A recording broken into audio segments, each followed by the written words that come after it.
I'm Taylor with Mom on the Spectrum. Thanks for joining me for another unedited video. We're off to a good start. I noticed on a lot of comments that have come in that some of you have mentioned that your favorite video I've ever done was over autistic strengths, which was years ago at this point. I can't believe I've been doing the channel for over 4 years now. Wow. So I wanted to focus on that today, and I was gonna prep for it and have 16 autistic strengths that we're proud of or whatever, but I just kind of want to go off the cuff, and I want to talk about why I love being autistic, why I love autistic people. And my hope is that this video you can come back to whenever you need encouragement or support, or just to be reminded of who you are. I think so many of us have been through so much shame because we've been outsiders, we've been different, we've been labeled all kinds of things over the course of our lives. And if you're late diagnosed autistic, maybe you took on these labels without knowing the underlying reason that you experienced and processed the world differently. So there's layers and layers of this shame that can be built up of, why can't I handle things the way another person does? Or why do I need this? Why can't I? One thing we talk about in connection groups a lot is, why can't I do something today that I could do a couple of weeks ago? So we keep pushing ourselves, even though our body's saying hey, I can't do that right now. And I think it's really, really important to listen to those cues. That's actually part of skill regression, which can happen with executive functioning overload. Skill regression is a real thing for autistic people. It's been studied in children. Obviously, we're kind of behind on studies for autistic adults, but just know that those skill regressions, that's nothing to shame yourself or beat yourself up for. It's just a normal part of having an autistic brain. So I want to say, first off, if this is you, if you have felt a lot of shame or grief or frustration or anger over being so different, being outcast during the course of your life, I just want to say, and if you like physical touch and are okay with it, imagine me holding your hand when I say this, okay? You are not too much. You're not too weird or too strange, or you're not broken. There's not something wrong with you. Superstar! Like the other people in your life to be worthy of love and to be worthy of acceptance and understanding. There's a quote that I absolutely love by Dr. Lindsay Gibson, who's the author of Adult Children of Emotionally Immature Parents. And I know many in the community have read that. And she says, if someone wants to understand you, it doesn't matter what you say. And if someone doesn't want to understand you, it doesn't matter what you say. So I think I'm sharing that because I know a lot of us have spent a lot of time and energy trying to say or do the right thing to get approval or understanding or validation, some sense of connection. And I'm telling you that the people in your life who deserve to be there, who are making an effort, you will feel like no matter what words you use, they're going to make an effort to bridge the gap and to come closer to you, to connect. So there's not some magic concoction of words that you need to find to validate your experience or to get someone to listen to you. If people aren't listening to you or trying to understand you, it's not because you haven't found the right words or because you're unworthy. That's usually an issue on their end. Okay, so the point I'm trying to make here is the people who deserve to be in your life are going to make an effort to understand you regardless of you finding the right words or the right way to share your experience. So trust your intuition. And that's one of the main things I want to share with the autistic community is our intuition is so strong. Okay, so something, I'm trying not to go off a million tangents right now, but something that I'm really interested in studying right now is fascia and connective tissue. And there's a growing body of research and evidence to suggest that connective tissues and fascia there's a lot of differences for autistic people. Well, fascia is like this mesh that covers all of our internal organs and muscles and everything. It's like if I think like what we used to imagine the future would look like, and you have like a spy, fingerprint, like you have to give your fingerprint and they do like a body scan and you see kind of like the grid going off over a body. Do you know what I'm saying? That's kind of like how our fascia is. It's a mesh grid that goes over everything. And this fascia is so important, and there's so much wisdom stored in the fascia. So it remembers experiences, it remembers emotions. And I believe this is all just based on my research. I'm not a medical expert or anything like that, or therapist or anything. I believe that autistic people, because our nervous systems tend to be a lot more hypervigilant, on alert, taking in so much more information. Like a lot of people have described this as being like an antenna. Autistic people feel like an antenna because we take everything in. I feel like there's a lot of research to suggest that we are more in tune with our bodies than people want us to believe. I think it's threatening to other people, honestly. And I think over the course of our lives, we have been conditioned to go against the remarkable intuition that we have. We have been encouraged to go against what our body's telling us. Maybe your body told you this person isn't safe, this opportunity, we need to skip it this time. Something in my body's not right. I know so many of us have been to doctor's appointments where we share something and we're just immediately invalidated or gaslit. I think, honestly, that people oftentimes feel... LinkedIn Hiring Pro helps you find candidates who are 30% more likely to stay for at least a year. It cannot help you find the right restaurant for their 1-year anniversary lunch. Hi. Wig. Threatened is a strong word, but uncomfortable by how attuned we are. And instead of people being receptive to that, welcome in. Hey, welcome to say. We're told, oh, you're just being too sensitive. You're this being is a quiet space. That's not really what's happening. Here's how it happened for me. I think it's always that quiet our sense in of my intuition head. is brilliant, and I think that it's unmatched, honestly. There's a lot of people in the community who even have expressed that autism, in a way, autistic people, it almost feels like a different... And y'all just know I'm processing thoughts here, okay? I'm not saying that this is the truth, but it's almost like there's a different level of consciousness here with autistic people. We seem to resonate with different things. We seem to resonate with different energies and ideas and concepts. We are hell-bent on justice and equality. Again, generalizations, but things that I typically see within our community. And these are really, really, really, really beautiful things. So beautiful. I think that one really helpful, crucial thing moving forward for our society is learning how to rest, truly. Because where we've gotten to today and how technologies continue to push us, it's like push, push, push, grow, grow, grow, keep learning, keep doing, keep being. Yes, these things are great, but there's so much... Rest isn't a reward, it's a necessity. And I think that autistic people are wired to need a lot of rest to offset the amount of information that we're constantly processing, that super intuitive connection that we have, not just to our bodies, but to the world around us. We feel everything. We sense everything. We sense shifts. A lot of times, I made a video earlier about how maybe autistic people are like a canary in a coal mine, where sometimes we feel cultural shifts before they happened. I think historically we've been the people in tribes that can kind of look to the future and say, hey, here's kind of, we're so good at pattern recognition. Bear with me with all the generalizations. You're not broken if you don't resonate with some of these autistic generalized behaviors. But I think historically we've been the people in society who can recognize patterns and say, if we continue on this trajectory, here's where we're headed. Guess what? The people in control who want things to stay the way they are don't like the pattern recognizers who can say, hey, if you stay, boss, then this is going to happen to the company. Hey, boss. If you keep teaching this way, this is what's going to happen to the students, whatever.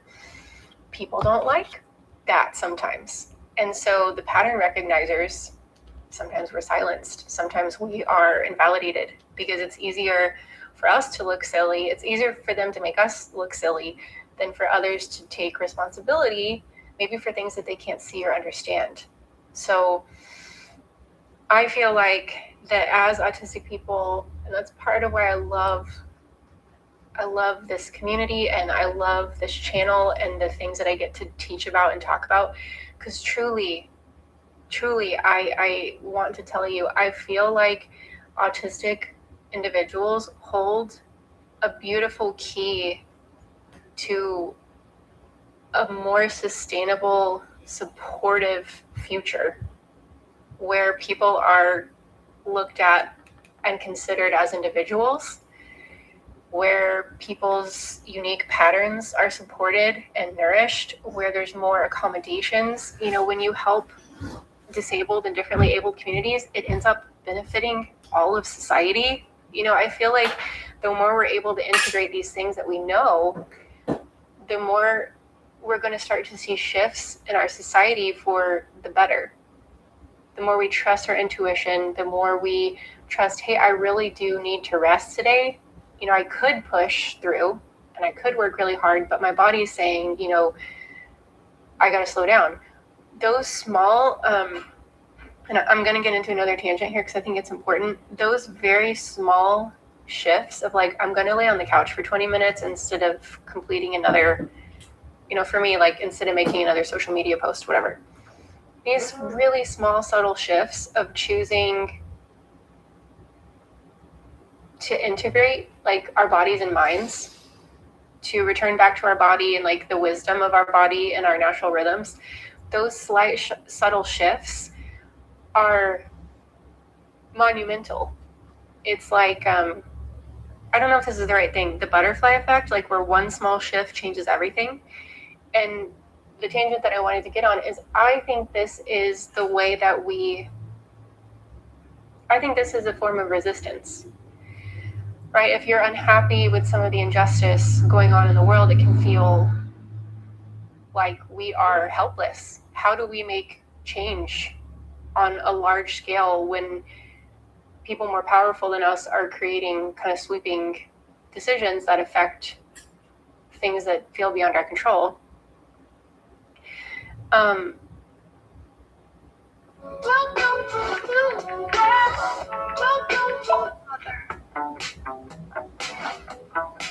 have you been? Surpassingly well. I've been surpassingly well. Thank you for asking. Beyond our control.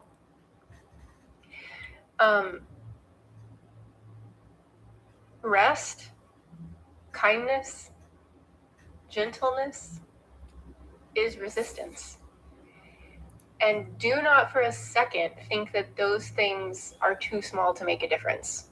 Those are the type of earth-shattering, groundbreaking decisions that over time, and especially compounded within communities like ours, like the neurodivergent community, you can start to really see widespread change. But it requires courage. It requires tapping back into what you know is true for you and leaning into that, not letting somebody else tell you what you want and what you need. This can even be, and this might be hard for some of us to hear right now, but you can make these subtle shifts and start to feel more autonomous and more empowered by making these shifts in your relationships. So whether that's a familial relationship,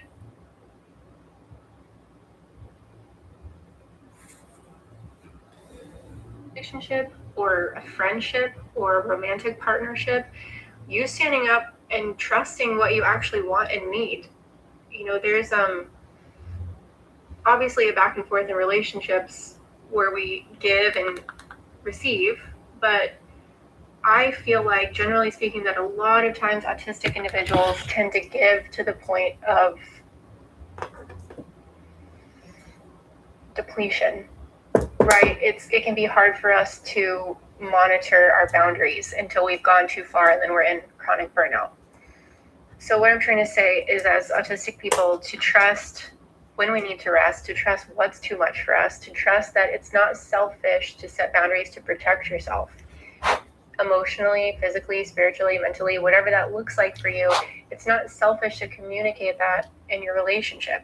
And so even small statements like, no, that doesn't feel right for me, or can you give me some time to get back to you about that, right? Just these small little boundaries that we can set when we're not ready to make a decision or not ready to, I don't know, just have a conversation, whatever it might be. Or if you know in your heart that there's an emphatic no that you need to give somebody, but you feel guilt because you feel like you owe somebody else something. The truth is, again, I want to hold your hand when I say that, you don't owe other people your well-being, like, period. And when I mean, it would sound, when you start living this way, it can feel completely rebellious and selfish because you feel like, your body's going to want to revert back to patterns that it knows and understands.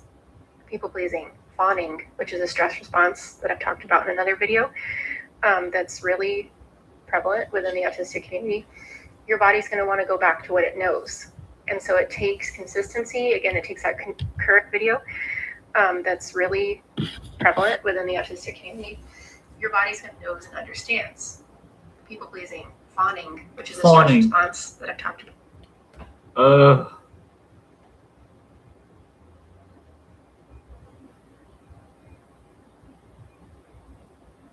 Fawning. Fuck, man.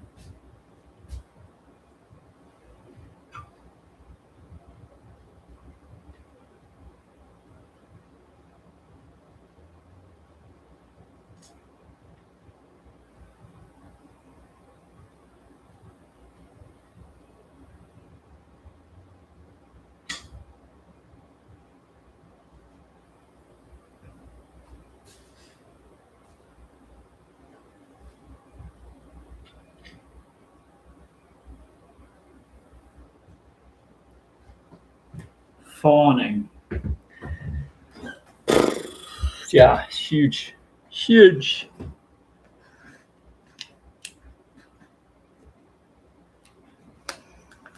Fawning.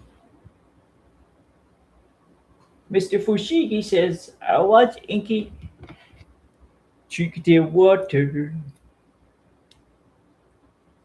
Mr. Fushigi.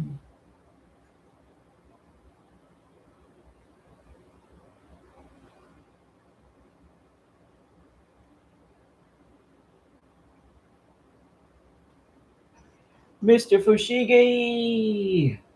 Mr. Fushigi. Inky. That's my boy. He looked up. He's like, Daddy, you saying you got FOOD? No, I'm not saying I got FOOD. To my kitty Inky. He's hyper vigilant right now because he smelled them. Smelled the delectable deliciousness. Yes, we're in the kitchen where he has his water, and I have my laptop. And I'm gonna play some Smash cards today before I cool off, before I take breaks while I'm cutting my grass. Yeah, I should have ran the air conditioner yesterday, but I got it cranked up. Now it's very much cooled down in here. Cheers.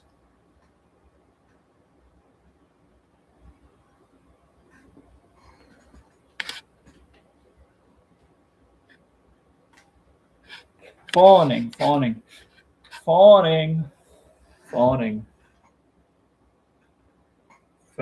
Get familiar with gratitude and fawning.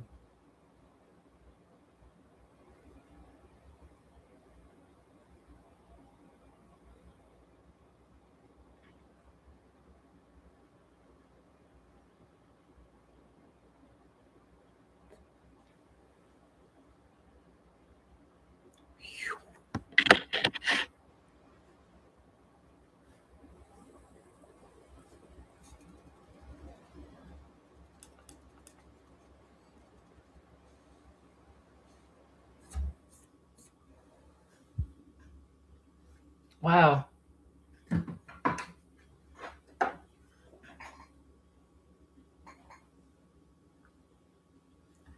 Lobo action.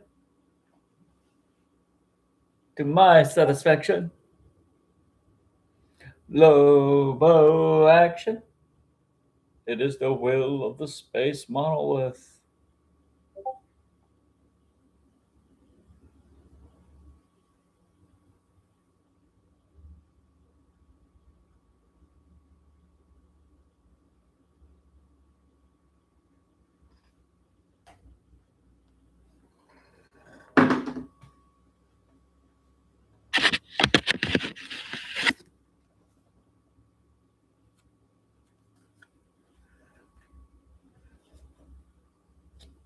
Around noon. I stream around noon every day, guys.